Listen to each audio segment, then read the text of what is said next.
Okay, so another one, based on the request. So, tingnan natin how are we going to do the lowest term. Okay. So, lowest term, paano natin gagawin yan? Okay, let's say meron daw kayong 5 is to 10. And then we have 3 is to 6. And then we have 4 is to 12. 4 over 12. Okay? So, paano ninyo ngayon gagawin ang lowest term? Okay, let's make it simple. Let's do it, what you call this, easier para sa mga bata. Okay? Para ang mga nanay ay hindi na mamomroblema. Okay? So, itong 5, the numerator, you have to divide it with the same number. Whatever number are you going to use dito sa numerator, the same number you should use dito sa denominator. Okay, so isa-isa natin ha. This is what we call the numerator. This is now the denominator. Okay, this one is the fraction bar. Okay. Fraction bar. Okay, how do we call this one? This is now we call fraction. Okay? When we say fraction, okay, let's say halimbawa, ito daw yan. Okay, we have it here. Okay, so ilan na may kulay? 1, 2, 3. Ilan na may kulay? 3. Ilan silang lahat? 5. Okay? 3 was taken over 5. Kaya 3 over 5. Okay, so this is now the numerator, the denominator, the fraction bar. Okay? So, yan po yan ha. Simple presentation muna para meron tayong idea what is a fraction. Okay, now, tingnan natin to ngayon. Sabi natin, if we are going to do this one into lowest term, so what are you going to do? 5 divided by 5 is 1. 10 divided by 5 is 2. Ito po yung inyong lowest term. Kasi, ang 5 over 10, okay, ay mas mataas sa 1 over 2 or 1 half. So, 1 half is the lowest term because 1 is the lowest. Okay, here in 3 over 6, we have to divide 3 by 3. 6 divide natin by 3. 3 divided by 3 is 1. 6 divided by 3 is 2. Still, ito po yung inyong lowest term. Okay, now 4 over 12. Si 4 i-divide natin sa 4. Si 12 i-divide natin sa 4. Okay, so 4 divided by 4 is 1, 12 divided by 4 is 3. Okay, so mas mababa po ang 1 kaysa sa 4, so 1/3 is the answer.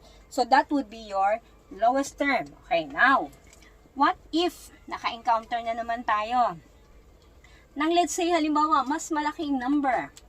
Let's say we have encountered here 25 over 40.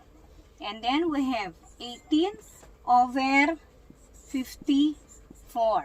And then, meron tayo halimbawang 12 over 48. So, paano gagawin natin dyan, Ate Glo? Okay. So, from here, we have to think of a number na pwede sa kanilang dalawa. Okay. Kung let's say wala tayong makitang number na mas mababa sa kanilang dalawa, then we are going to take na yun na yung pinakamababa niya. Pero, since ang 25, okay, ang 25 ay pwede nating i-divide. Ano ang number? What is the number that we can use in 25 as well as we are going to use also in 40? Okay, so tingnan muna natin sa ating sa ating factorization. Okay, so 40 and then this is 25 and then 40. So saan galing ang 25? Ang 25 ay galing sa 5 times 5. So ang 40 ay galing sa 5 times 8 at saka sa 10 times 4. Okay.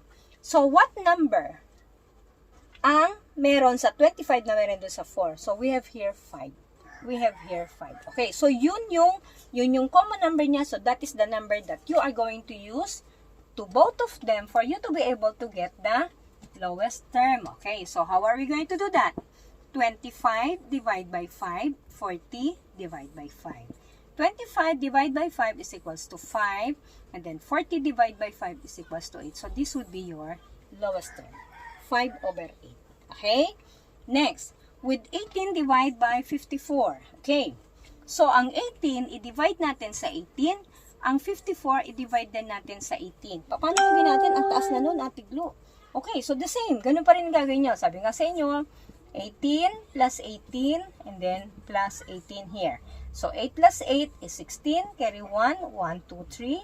Okay, so 6 plus 8 is 14, carry 1, 3, 4, 5. Okay, so yun.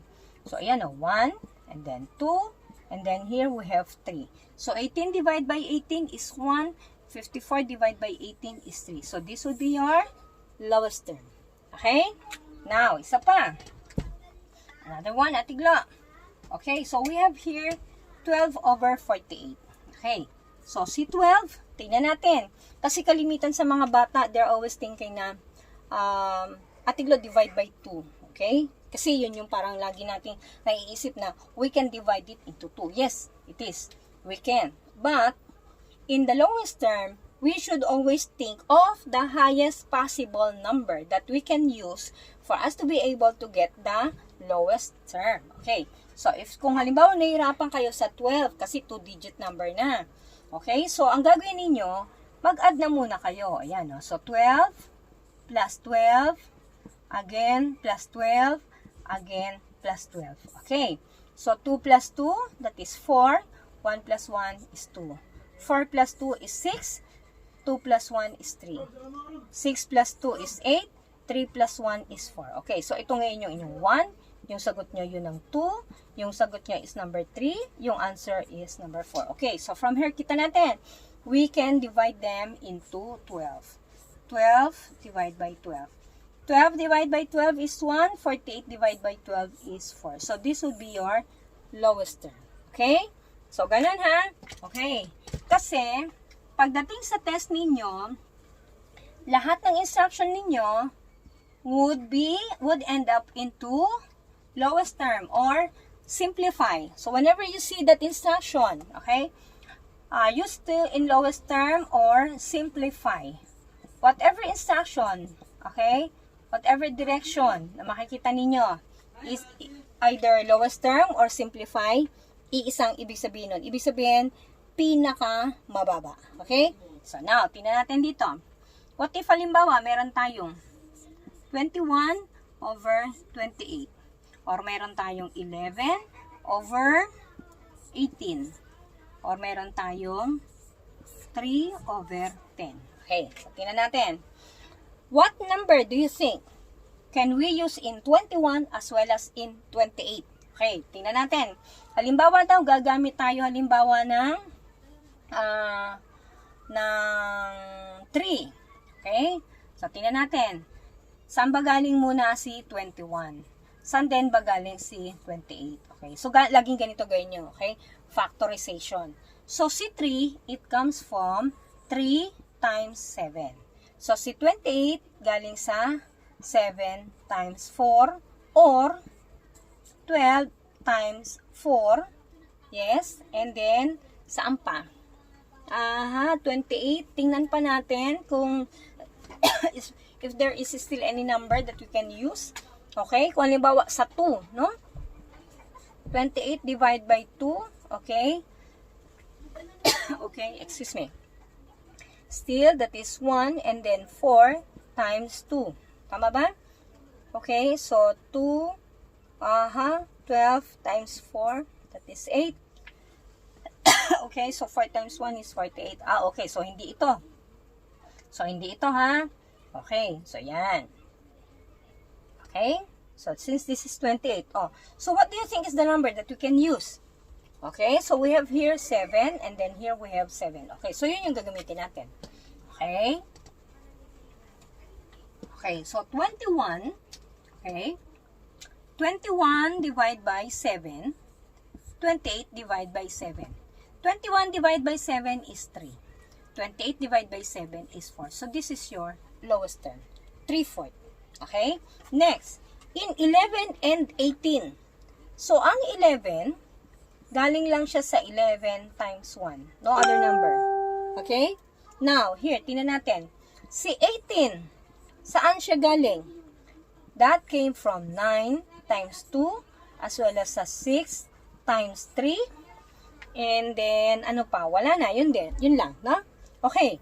So, wala siyang ibang number na pwede nating gamitin.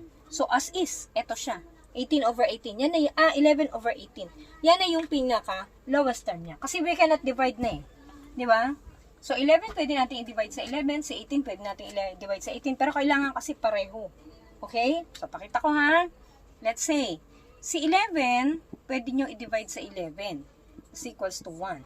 Pero si 18, hindi nyo pwedeng i-divide sa 11. So, wala kang pwedeng maging sagot. Vice versa. Si 18, pwede nyo i-divide sa 18. Okay? 18 divided by 18 is 1. 11, anong gagamitin nyo? Wala. So, ibig sabihin, dahil hindi na siya pwedeng ma-divide, since we cannot divide this anymore into other number that is not common to them. Okay? So, siya na yung kanyang lowest term. 11 over 18 na. Okay? Ito yung tinatawag natin na prime numbers. Bakit? Kasi no other numbers can be used for us to be able to divide them. Okay? The same thing with 3 over 10.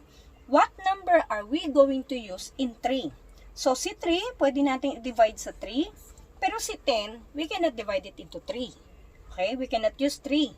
Okay? Kasi 3 is an odd number. Okay? 3 is an odd number. And then 10 is an even number. Okay? So, kapag nagsama ang odd number with even number, so definitely, yun na yung kanyang lowest term. Kasi hindi natin pwedeng i-divide yung isa sa odd number at yung isa sa even number. Okay? So, kailangan ganun na. Tingnan natin, ano ang difference ng lowest term pagdating sa, let's say, merong magkaibang, what you call this, ibang fractional number na involved. Katulad nito, halimbawa, sabi niya, meron tayong 3 over 4. Okay? So, ito bang 3 over 4 ay pwede pa ba natin? Can we make it into lowest term? Not anymore. Because 3 is already the, what you call this, lowest number compared to sa iba pa, no? So, kung yun ay 3 na, we can divide it into 3. And then, ang 4, we cannot divide it into 3. Kasi meron siyang remainder, if ever. So, 3 over 4, so definitely, yun na yung inyong pinaka lowest term. Siya na yan. Okay? And then, what if we have 5 over 6? Okay, try to analyze. This is an odd number. This is an odd number. This is an even number. This is also an even number. So, ibig sabihin, ito yung ruling. Kapag nakita ninyo na yung isa ay odd number at yung isa ay even number, definitely, we cannot reduce it into lowest term. 5 over 6 cannot be because 5 is odd number and then 6 is even number. Okay. Kung halimbawa meron siyang 2 over 5. Okay. So, baliktad naman. So, 2 is an even number and then 5 is an odd number. So, definitely ganun din. We cannot reduce them into lowest term because 2, we can divide it into 2. Pero si 5, if we're going to divide it into 2, meron siyang remainder. Okay? So, hopefully, guys, nakatulong sa inyo itong ating vlogs ngayon. Okay? Maraming salamat po. So, if you like the video ni Ate Glo, please make a thumbs up, make your comment, and sa mga hindi pa po nakasubscribe, mag-subscribe po kayo. And kung meron po kayong mga request, ilagay lang po ninyo sa ating comment box. Thank you so much. Bye!